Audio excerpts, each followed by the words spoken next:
ดีทุกคนตอนนี้สิพามาร์คซิมไปกีดูลอนเมนอันนั้นเมนเกมที่ว่าแบบคือสวนสนุกนะคือไปสุดก่อนอันน่ะเลมม่าลองหมองไม้เบิ่งอยู่แถวบ้านเฮานี่แหละแล้วก็เบิ่งว่ามันสิเป็นจังไดเนาะเบิ่งกันเลย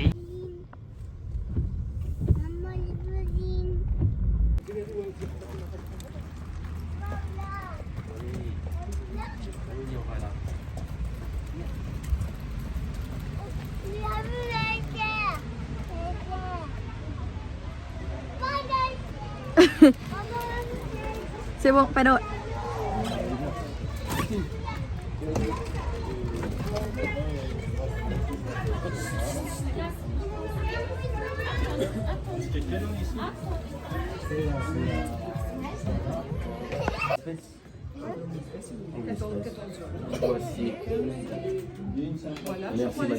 ราคา Très bien. Maxime, ทุกคน Maxime, enlève tes chaussures. Enlève tes chaussures. ซิปพุ่นคาเขา90 ยูโร Voilà. C'est Maxime. Hein. Maxime, tout à fait. Maxime, non. Tu restes ici à attendre. 10 ยูโรต่อเด็กหน่อยเนาะแล้วก็พวกเฮาอ่ะนะล่ะ Oui, attends. อากอมปาเนโลกับ2 ยูโรคนละ2 ยูโรผู้ที่14 ยูโร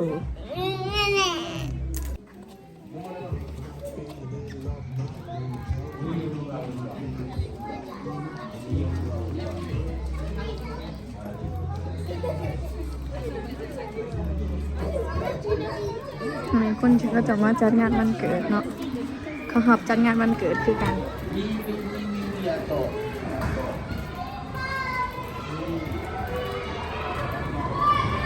นี่ก็สิประมาณนี้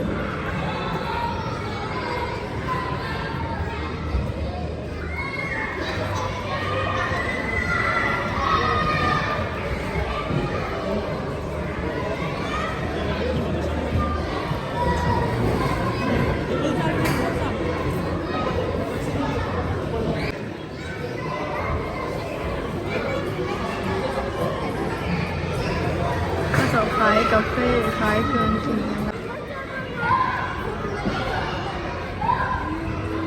C'est bien Maxime? T'aimes bien?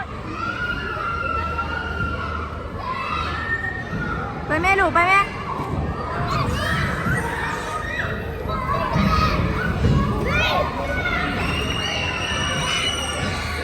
เขาบ่ให้ผู้ใหญ่เขาไปนำมันก็ได้ต้องไปเองคนเดียว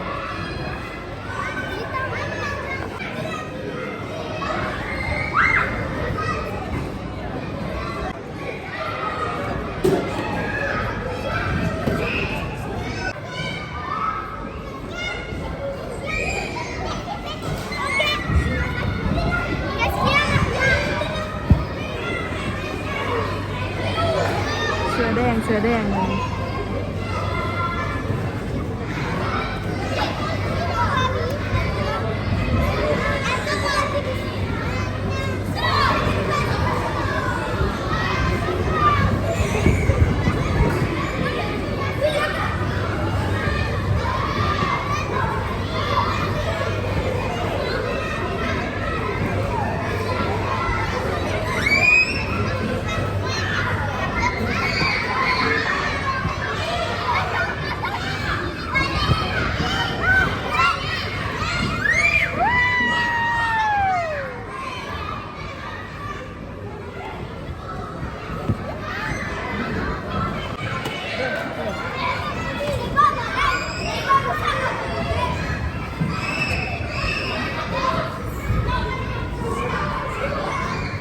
Maxime ระวังนะลูกออกมาระวัง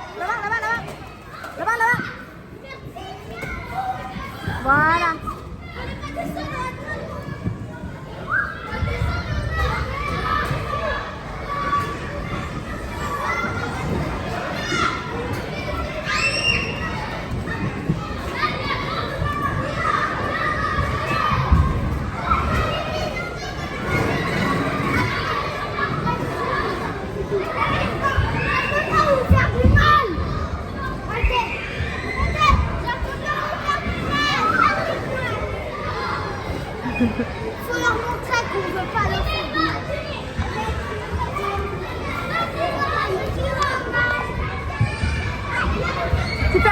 Maxime.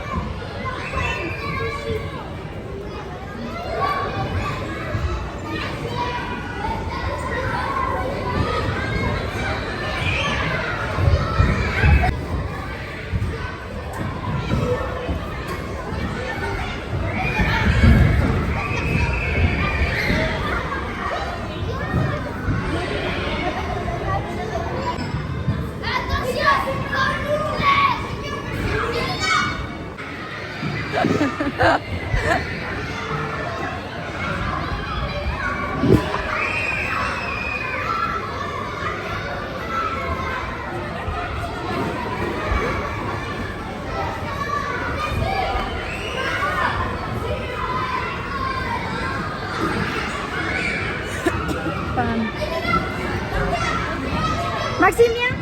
Maxime, là. Tu veux venir ici avec maman?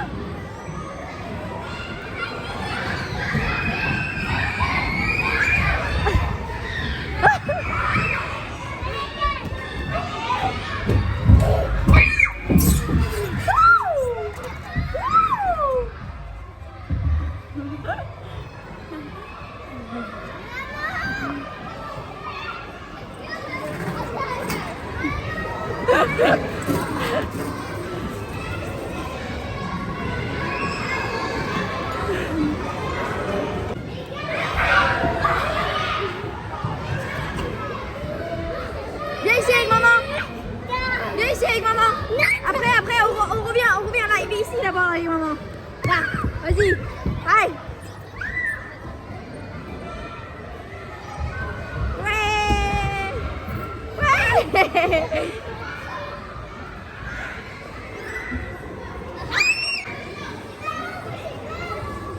Maxime. Non, Maxime, viens. Non, Maxime. Non, Maxime, non. Allez, viens.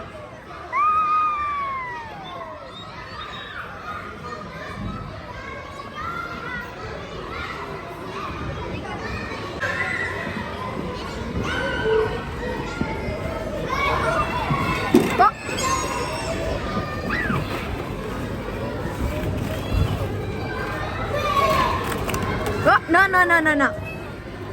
non. Non, Maxime, non.